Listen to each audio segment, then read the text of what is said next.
아멘. 할렐루야. 살아계신 하나님께서 오늘도 2부 예배 드리는 우리 성도들 위해 함께 하셔서 꼭 은혜 받고 가시기를 바랍니다. 우리 옆에 분들에게 축복하면서 인사하실 때 성도님 사랑합니다 하고 인사하겠습니다.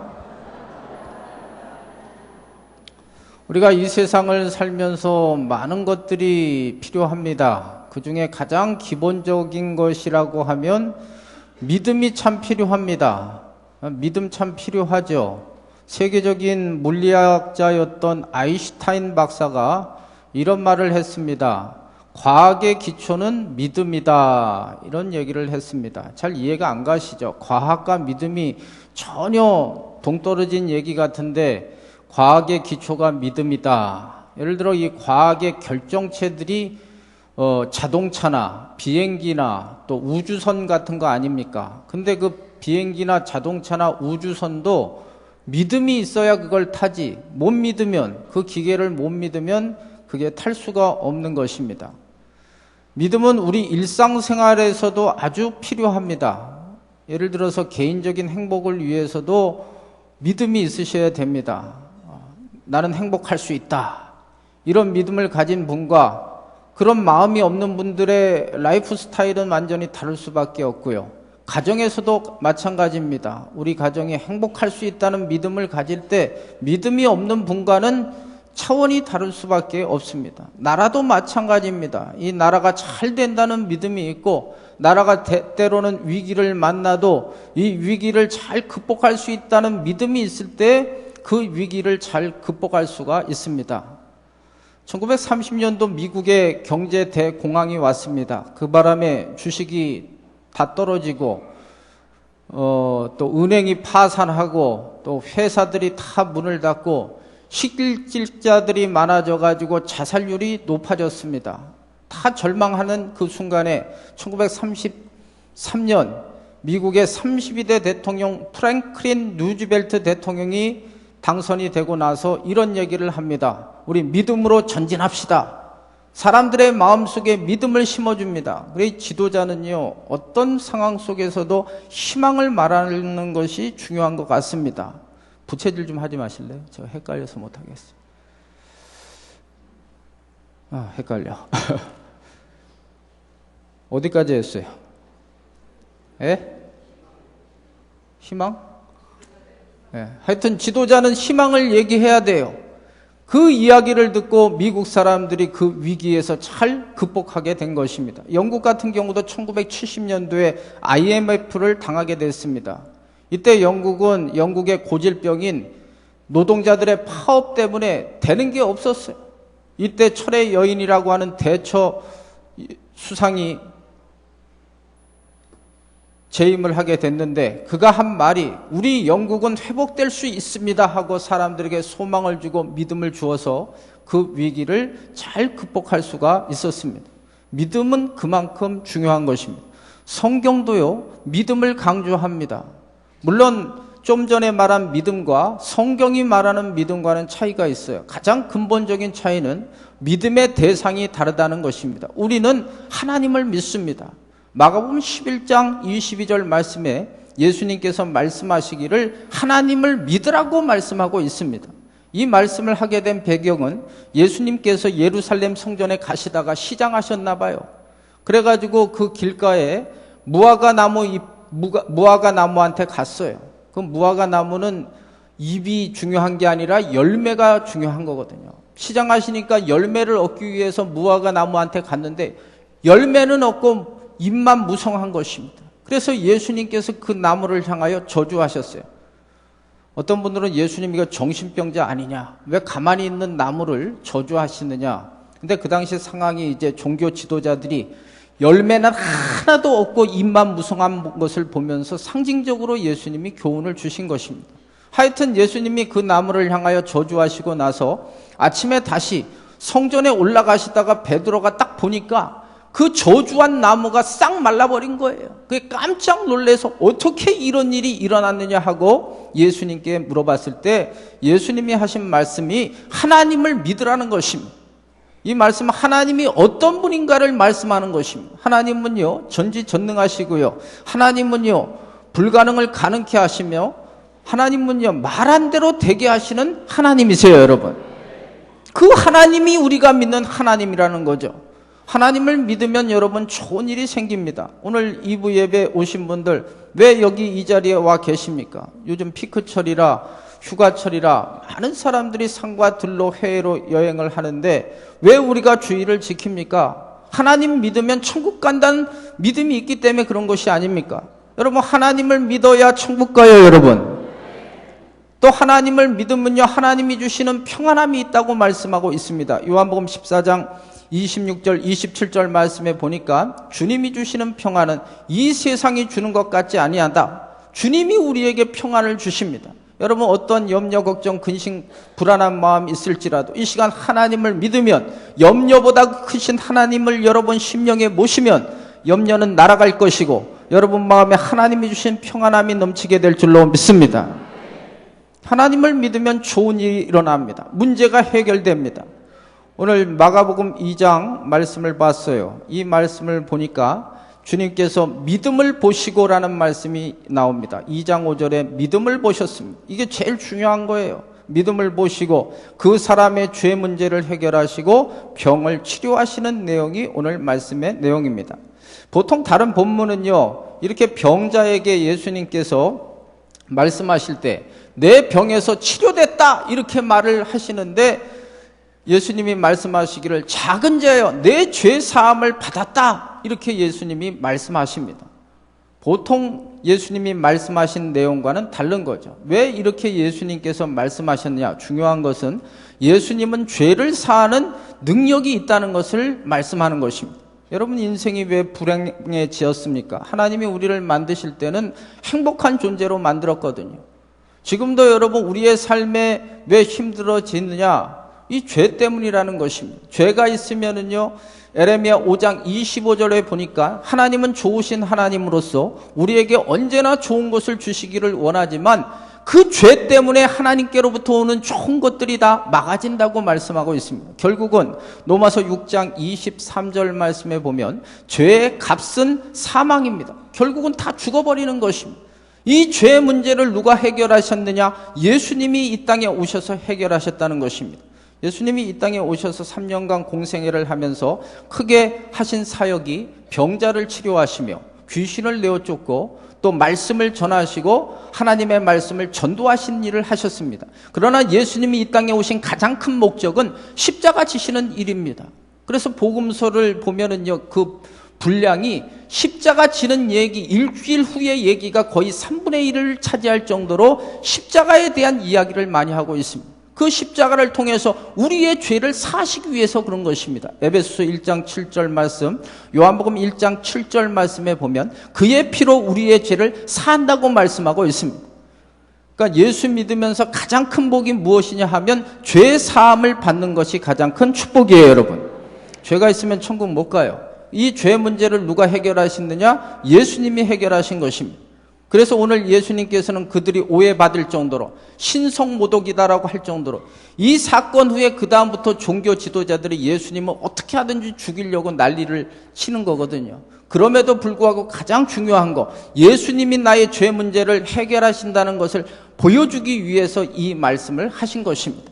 오늘 여러분 오신 분들, 예수님이 내 죄를 해결하심을 믿으시기를 바랍니다. 주의 보혈만이 우리의 모든 죄를 사하시는 능력이 있음을 믿으시기를 바랍니다. 이 사실이 믿어질 때 여러분 죄가 사함받고 의롭다함을 받아서 천국에 갈 수가 있는 것입니다. 또 왜 예수님께서 이 말씀을 하셨냐 하면 이 사람이 왜 이렇게 병들었느냐, 그 병의 근원, 그 원인이 죄 때문이라는 것입니다. 죄를 지면요, 영이 병들어요. 먼저는 영이 병들면 육체도 스트레스를 받아서 육체도 병드는 거예요. 우리 예수님은 모든 것을 아시잖아요. 이 사람의 모든 것을 스캔하시고 아셔서 왜 이 사람이 병들었느냐? 죄져서 병들었다는 것이죠. 요한복음 5장에 보면 예수님이 베데스다 연못가에 가셨습니다. 그리고 거기에서 제일 병이 오래된 38년 된 병자를 치료하시는 역사가 있습니다. 그리고 나중에 이 사람을 만났을 때 예수님이 하신 말씀이 다시는 죄를 범하지 말라는 것입니다. 그러니까 이 사람도 죄 때문에 이 병이 왔다는 것을 말씀하는 것입니다. 근데 여러분 조심하세요. 그럼 병 걸린 사람은 다 저 인간들 다 죄 져가지고 저렇게 병 걸리고 안 되느냐, 이렇게 함부로 해석했다가는 잘못 보는 거예요. 요한복음 9장에 보면 어떤 소경이 길을 가니까 제자들이 묻습니다. 예수님, 저 사람 부모가 죄를 짓던지 지가 죄를 졌기 때문에 저렇게 눈이 멀었습니까? 그랬거든요. 그때 예수님께서 요한복음 9장 3절 말씀에 죄를 지어서 그런 것이 아니라 하나님의 영광을 나타내기 위해서 저 사람이 저렇다 그랬거든요.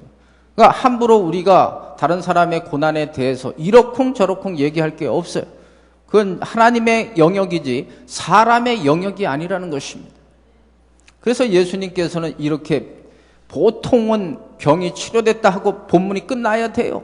그럼 한 5절로 끝나는 건데 12절까지 연결이 되는 것은 죄의 문제가 그만큼 우리 삶에 있어서 중요하다는 것이고, 죄 지면 이렇게 병든다, 죄 지면은 안 좋다, 이것을 말씀하시기 위해서 이 본문이 기록되어 있는 것입니다. 하여튼 오늘 이 본문을 보면요, 이 믿음을 보시고 죄 사함을 주시고 병을 치료하셨습니다. 여기서 중요한 것은 순서입니다. 병이 치료되고 죄를 사함받는 것이 문제가 아니고 믿음을 보신 후에 죄 사함을 받고 병이 치료됐다는 것입니다. 주님은 지금도 믿음을 보세요. 오늘 2부 예배 오신 분들, 주님이 지금 저를 비롯해서 여러분들에게 관심 있게 보시는 게 뭐냐 하면 믿음이에요. 믿음을 확인하세요. 믿음을 보셨다 그랬어요. 믿음을 확인하세요. 옷차림 안 봐요. 그 사람의 재산 정도, 은행 잔고 증명 그런 거 관심이 없어요. 뭐 학력이 어떻다, 머리가 좋다 나쁘다, 이쁘다 잘생겼다 관심 없어요. 주님이 딱 오로지 보시는 거, 모든 인간들을 스캔하실 때 보시는 거, 믿음이 있느냐 없느냐, 이게 중요한 거예요. 믿음이 없으면 어떻게 되느냐, 마가복음 6장에 보면 예수님이 자라나신 곳이 나사렛이지 않아요. 고향이잖아요. 얼마나 고향을 사랑합니까? 여러분도 다 나신 데가 있지 않습니까? 고향 사랑하는 마음은 누구나 다 똑같을 것입니다. 거기에 갔을 때도 많은 병자들이 있었어요. 근데 하나도 못 고쳤어요. 예수님이 능력이 없어서 못 고친 게 아니에요. 안 믿으니까. 안 믿어요, 예수님을. 저거 목수의 아들이 아니냐, 어릴 때 생각만 가지고 예수님을 주님으로 모신 것이 아니라 목수의 아들로 생각하니까 믿음의 역사가 나타나지 않는 것이에요, 여러분. 반면에 여러분, 믿음이 있으면요, 예수님은 출신 성분 상관없어요. 이방 여인도 관계없어요. 기생도 막 역사가 일어나요. 여호수아 2장에 보면 기생 라합의 이야기가 나옵니다. 이방 여인이었습니다. 여리고성이 다 무너집니다. 그러나 이 기생 라합에게는 믿음이 있어요. 진짜 신은 누구냐? 하나님이 진짜 신이다. 상천하지에 하나님밖에 없다. 이 고백을 정탐꾼들에게 하지 않습니까? 그 바람에 여리고성이 다 무너질 때에도 이 라합의 가정만은 그 여자의 믿음으로 구원되는 역사가 일어나지 않습니까? 하나님이 보시는 것은 그 사람이 가지고 있는 재산이나 컨디션 상관이 없어요. 믿음을 보시고 오늘도 역사하여 주세요, 여러분. 믿음이 없으면요, 오히려 하나님의 심판을 받습니다. 이스라엘 백성들에게 그렇게 하나님을 믿으라, 내가 너희를 적과 꿀이 흐르는 가나안 땅으로 인도하겠다고 말씀하시지 않았습니까? 안 믿었잖아요. 그 바람에 안 믿는 자들 안 믿는 9세대들은 40년 동안 광야 생활을 통해서 다 거기에서 죽게 하시고, 새로운 신세대를 통해서 하나님이 약속하신 적과 꿀이 흐르는 가나안 땅으로 들어가지 않습니다. 그만큼 믿음이 중요한 것입니다. 심지어는 로마서 14장 23절 말씀에 믿음으로 쫓아하지 않는 모든 것들은 다 죄다 그랬어요. 오늘도 찬양대가 열심히 하셨는데 여러분에게 묻겠습니다. 믿음으로 하셨습니까? 한 번만 더 기회를 주겠어요. 대답을 한 5명 안 하는 것 같아. 믿음으로 하셨습니까? 그러면 여러분들이 오늘 죽을 썼던 어떻든 믿음으로 했으면 오케이예요. 오늘 잘했다고 생각해도 믿음으로 하지 못했다면 그것은 하나님 앞에는 빵점짜리인 거예요. 지금 제가 설교를 하고 앉아 있지 않습니까? 저도 이걸 믿음으로 하느냐 안 하느냐를 하나님은 보시고 계신 거예요. 오늘 모든 하나님의 일을 감당하는 모든 사람들은 질문하셔야 돼, 스스로. 내가 이 일을 지금 믿음으로 하고 있느냐? 오늘 이 예배에 참여하신 분도 내가 이 시간 믿음으로 이 예배에 참여하고 있느냐? 이 물음에 대답을 하셔야 돼요. 주님이 칭찬하시는 사람들이 복음서에 보면요, 똑같아요. 출신, 성분 상관없어요. 믿음을 보시고 칭찬하시는 거예요. 오늘 설교 제목이 믿음을 보여준 사람들입니다. 주님은 지금도 믿음을 보십니다. 어떤 모습을 주님이 보셨을까? 어떤 모습을 보시고 이렇게 이 사람의 죄사함을 받고 병이 치료됐을까? 주님이 기뻐하시는 모습은 어떤 모습일까? 오늘 이 말씀 속에서 찾아서 여러분들도 주님이 좋아하시는 모습을 갖춤으로 하나님의 기적을 체험하기를 예수님의 이름으로 축복합니다. 1절 보겠어요. 1절 보겠어요. 시작.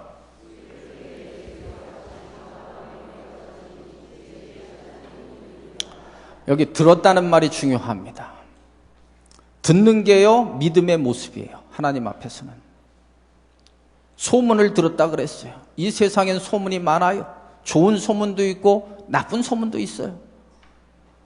요즘은 인터넷 시대, 이 SNS 시대에 온갖 정보들과 소문들로 가득 차요. 그럼 그런 소문들을 듣는다고 주님이 좋아하시느냐? 그렇지 않습니다. 예수님의 소문을 듣는 게 중요한 거예요. 예수님이 메시아라는 소문, 예수님께 가면 문제가 해결된다는 소문, 예수님만이 구세주라는 소문, 예수님의 말씀을 들을 때 그것을 주님이 믿음의 행위로 보시는 거예요. 주님의 소문을 들어야 돼요, 여러분. 왜냐하면 로마서 10장 17절 말씀에 말씀을 들을 때 믿음이 생기기 때문에 그렇습니다.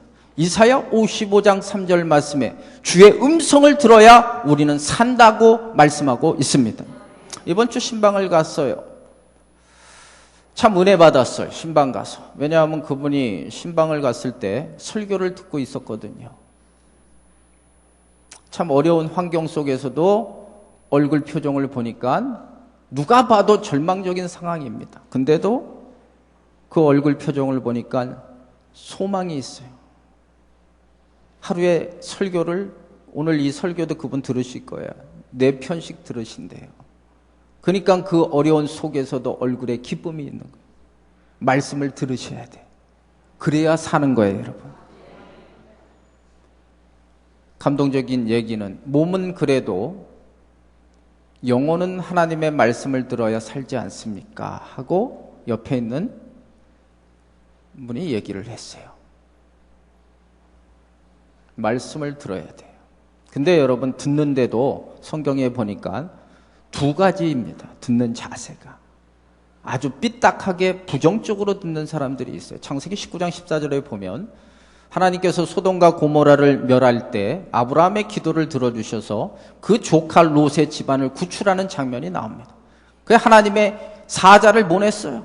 그래서 이 성이 지금 이제 심판을 받는다. 나와라 그랬더니 그 롯의 사이들은 그 하나님의 말씀을 농담으로 여겼다라 그랬어요. 결국 그들은 하나님의 심판을 받아가지고 멸망하게 됩니다. 이렇게 들으면 안 돼. 하나님의 말씀을 농담으로 들으면 망하는 거예요.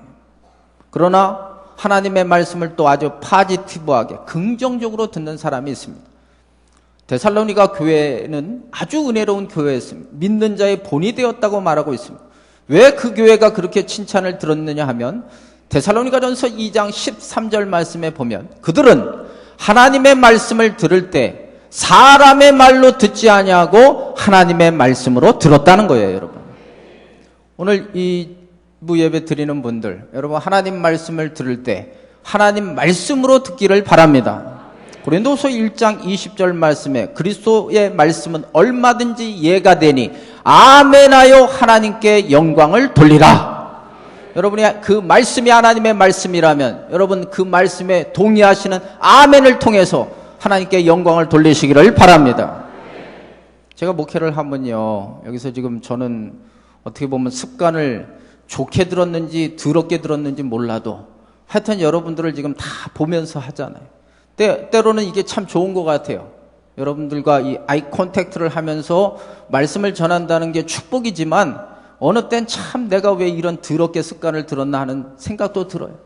왜냐하면 가끔 보면 이렇게 졸거나 제대로 안 듣거나 딱 보면 이게 말씀이 들어가는지 안 들어가는지 알거든요.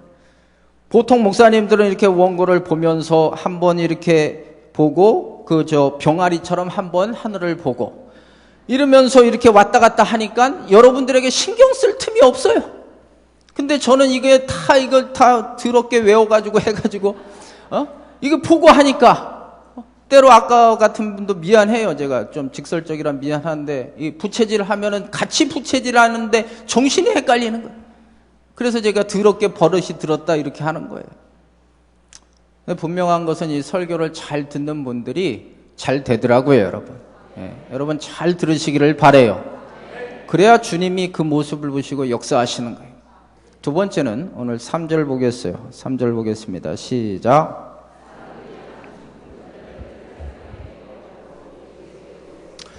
두 번째는 여러분, 주님이 보시는 믿음의 모습은 뭐냐 하면 주님께 오는 것입니다. 이게 주님께 오는 게 믿음의 모습이에요. 평상시에는 예배 드리는 거 별로 어렵지 않아요. 근데 이 사람의 믿음을 하나님이 테스트하시는 경우가 있는데 고난을 당하고 시험을 당할 때, 지 마음에 안 들 때도 주님께 오느냐 안 오느냐가 중요한 거예요.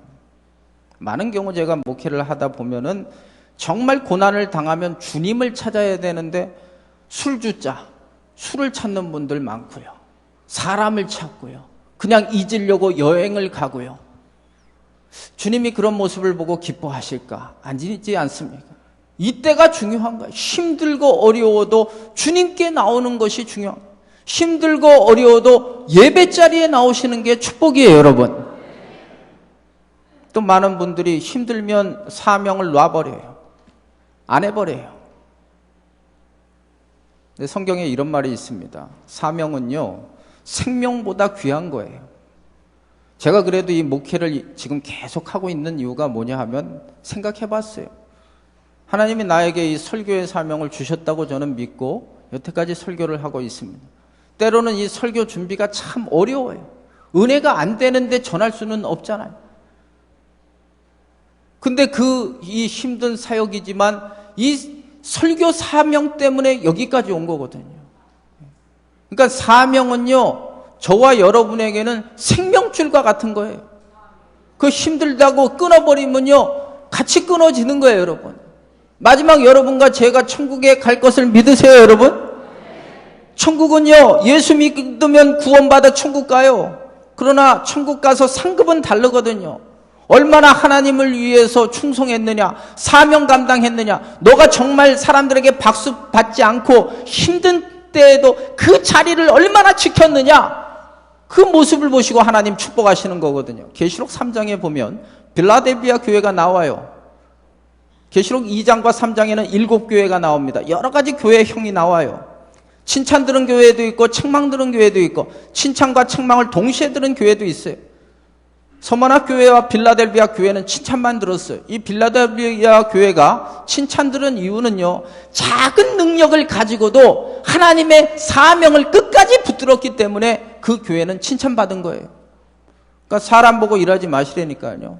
사람 때문에 여러분들이 존재하는 게 아니에요, 여러분. 저와 여러분은 언제나 하나님만 바라보시기를 바라요.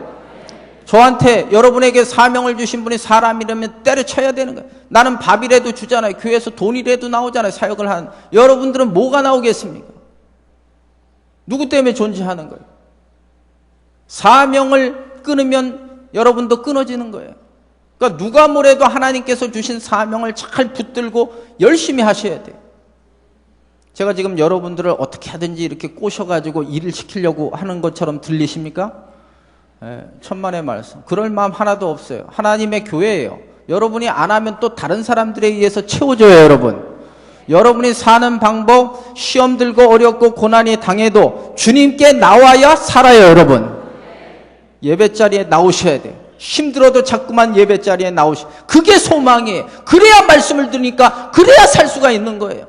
사명을 감당해야지만 그래야 자꾸만 나가려고 해도 그 사명이 나를 지켜줘가지고 그 위기를 잘 극복하고 항상 힘들지만은 않잖아요. 여러분 신앙생활 경험상 맨날 힘듭니까? 맨날 동굴입니까? 아니잖아요. 또 하나님께서 뻥 뚫리게 만들어주잖아요. 맨날 차가 막혀 있습니까? 어느 순간 또 확 뚫려버리지 않습니까? 고난만 있지 않아요. 하나님께서 여러분들 그걸 잘 견디고 힘든 거 이기면 하나님의 놀라운 축복의 역사가 나타나게 될 줄로 믿습니다. 어떤 상황 속에도 주님께 나오셔야 돼요. 주님이 그것을 보시고 그 모습을 통해 역사하시는 거예요. 한번 따라해 보세요. 힘들어도 예배 자리에 옵시다. 또 한번 힘들어도 사명의 자리를 지킵시다. 그대로 할 뿐만 아멘 해보세요. 믿음대로 될지어다. 그래야 하나님의 복이 임하는 거예요. 이걸 보시는 거예요, 이게. 그 다음 4절입니다. 4절 말씀 시작.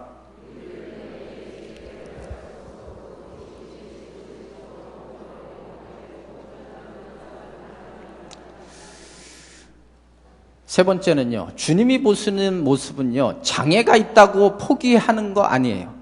끝까지 장애를 극복하는 걸 주님이 보세요. 지금 상황이 이겁니다. 한 중풍병자가 있었어요. 몸을 잘 못 쓰는 거예요. 혼자 못 나오는 거예요. 근데 다행히도 그 친구인지 뭔지 성경은 인포메이션이 정확하지는 않아요. 이 네 사람이 이 베드에다가 들것에다가 이 사람을 눕혀가지고 예수님께 데려오는 장면이에요.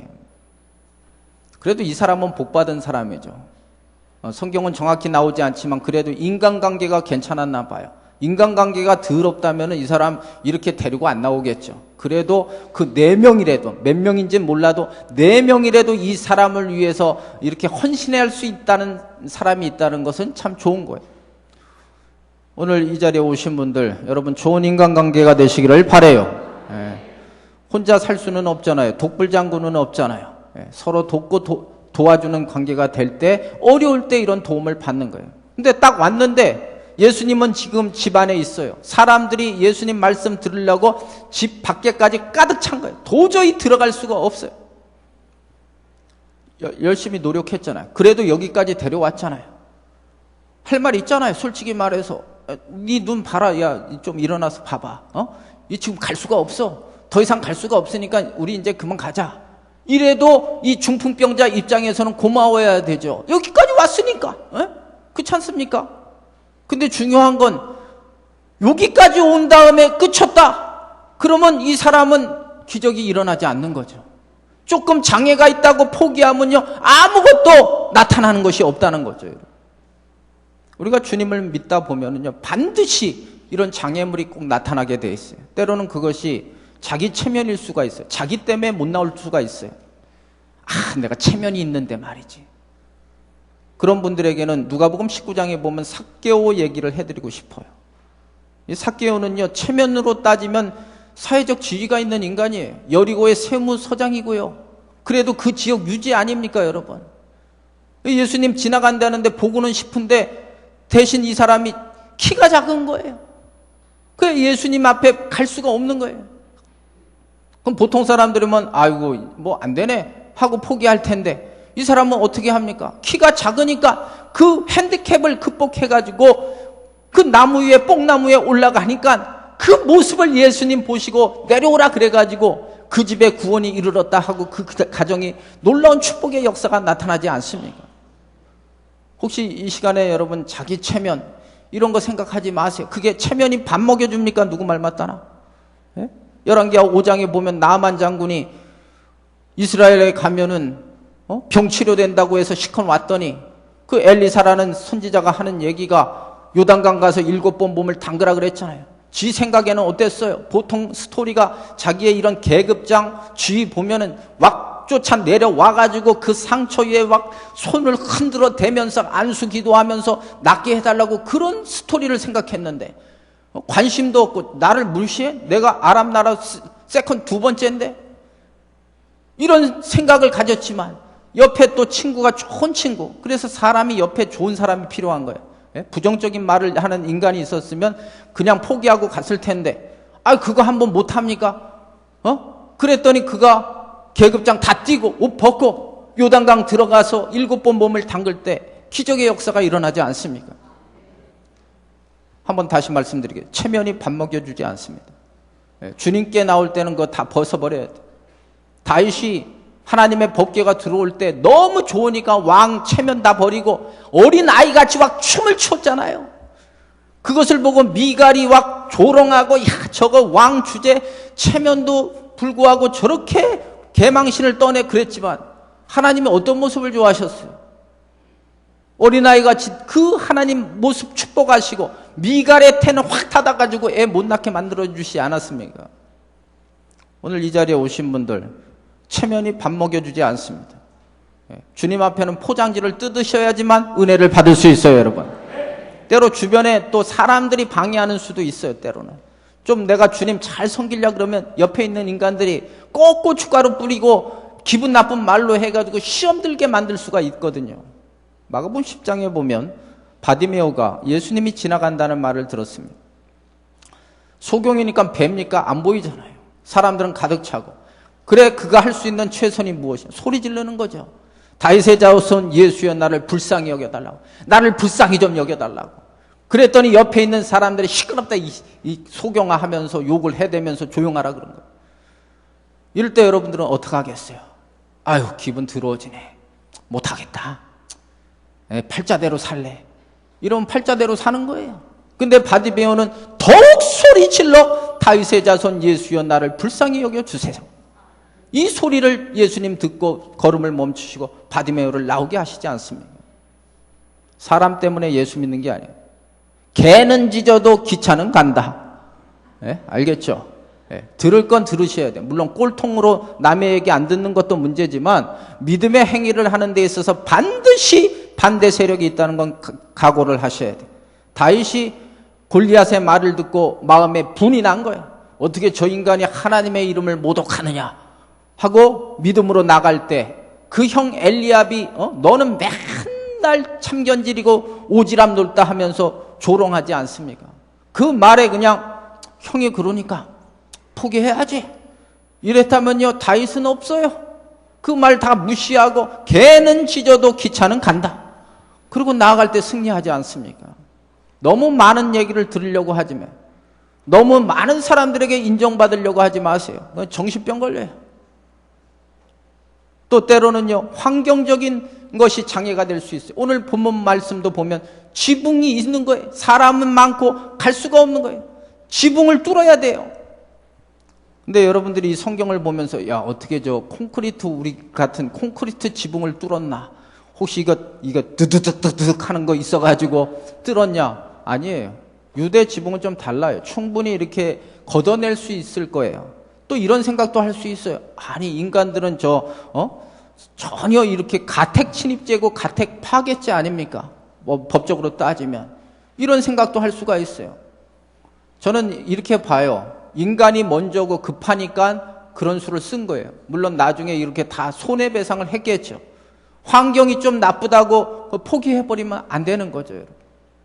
우리가 보통 믿음의 조상하면 아브라함이잖아요. 아브라함이 그 이삭을 낳은 게 100세에 낳았고 지 와이프가 90세에 낳았어요.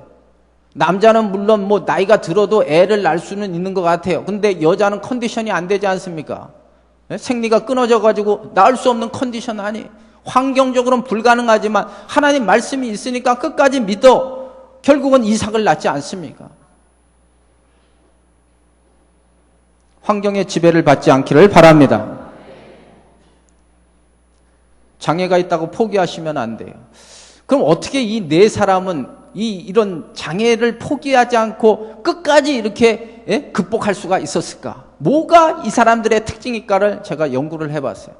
성경에는 나오지 않아요. 첫째는 생각이에요. 어떤 생각을 갖느냐에 따라 포기할 수도 있고 그것을 뚫고 극복할 수도 있어요. 생각이 그 사람이에요. 그러니까 성경에도 이 생각이 얼마나 중요하냐 하면 육의 생각은 사망이지만 영의 생각은 생명과 평안이다 그랬거든요. 사단도 생각을 통해 역사하는 거예요. 하나님도 생각을 통해서 역사하시는 거예요. 이 네 사람들은 예수님의 소문을 듣고 예수님 앞에 가면 이 문제는 해결된다. 반드시 우리는 가야 된다. 이 생각을 가진 거예요. 생각을 하면요, 하나님이 역사하세요, 여러분.